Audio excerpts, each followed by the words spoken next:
खुद की वकालत और वाहवाही नहीं करनी चाहिए, वरना पाकिस्तान और कनाडा जैसे हालात बनते नजर आते हैं। और ऐसा ही कुछ अब कनाडा के साथ होता हुआ दिखाई भी दे रहा है। ये तो आप जानते हैं कि जस्टिन ट्रूडो ने भारत के साथ FTA रद्द करके हाल ही में डूबती कश्ती यानी कि यूक्रेन के साथ FTA साइन कर लिया है। आप खुद सोच सकते हैं, विश्व की 5वीं सबसे बड़ी अर्थव्यवस्था यानी कि भारत, जो अगले 4 सालों में विश्व की तीसरी सबसे बड़ी अर्थव्यवस्था बन जाएगा, उसके साथ ट्रेड डील कैंसिल करके कनाडा ने युद्धग्रस्त यूक्रेन के साथ व्यापार समझौता कर लिया है। ये किसी बेवकूफ़ी से कम नहीं है, पर जस्टिन ट्रूडो को बेवकूफ़ी से भरे काम करने में आजकल खूब मज़े आ रहे हैं।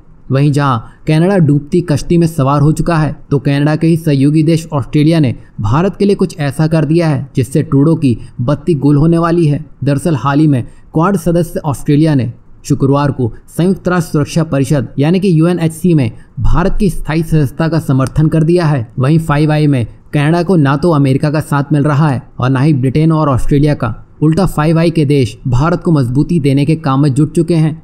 वहीं इन सब में न्यूजीलैंड कहाँ छुपा बैठा है, खुद अमेरिका को ये तक नहीं पता। यही नहीं, जहां कनाडा को हारे हुए का साथ मिल रहा है, वहीं भारत को ऑस्ट्रेलिया से पहले पुर्तगाल का साथ मिल चुका है, जिसमें बुधवार को पुर्तगाल के राष्ट्रपति ने भारत को सुरक्षा परिषद की स्थायी सदस्यता दिए जाने का समर्थन किया था। कुल मिलाकर जहां भारत को छेड़कर कनाडा बुरा फंसता दिख रहा है, वहीं भारत को वही देश ताकत से नवाजने में लगे हुए हैं। वहीं जहां भारत का एक मोर्चा मजबूत होने में लगा है, तो दूसरे मोर्चे में दुश्मन देश खुद मैदान छोड़कर भागने में लगे हुए हैं। ये तो आप जानते ही हैं, तुर्की के राष्ट्रपति ने भारत में हुए G20 में अपने संबोधन में भारत की UNHC के लिए वकालत की थी, लेकिन तुर्की पहुंचते ही एर्दोगान ने India middle east European economic corridor यानी कि IMEC को टक्कर देने के लिए अपने नए इकोनॉमिक कॉरिडोर की घोषणा कर दी थी।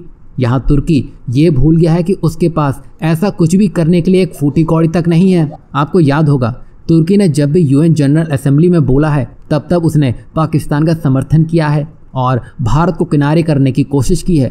पर इस बार बहुत कुछ बदलता दिखा है, जहां इस बार तुर्की की UN जनरल असेंबली में आवाज़ इतनी नरम थी कि उसने पाकिस्तान का ही पारा बढ़ा दिया है। दरअसल तुर्की के राष्ट्रपति एर्दोगान ने UN जनरल असेंबली में कश्मीर का मुद्दा तो उठाया, पर इस बार एर्दोगान ने यह कहा कि भारत और पाकिस्तान को बातचीत करके इस मुद्दे को सुलझाना चाहिए। जहां तुर्की नरम पड़ता दिख रहा है, तो वहीं भारत ने ग्रीस में अपने युद्धपोत उतार दिए हैं। बता दें कि भारत और ग्रीस के बीच रणनीतिक रूप से महत्वपूर्ण भूमध्य सागर में दोस्ती बढ़ती देखी जा रही है और दोनों ही देश एक दूसरे की नौसेनाओं के साथ लगातार युद्धाभ्यास करने में लगे हैं। और हाल ही में ग्रीस ने भारतीय नौसेना के युद्धपोतों के साथ एक पासिंग एक्सरसाइज की है। वहीं जो हालात भारत और पाकिस्तान के बीच में है, वैसा ही कुछ तुर्की और ग्रीस के बीच में है।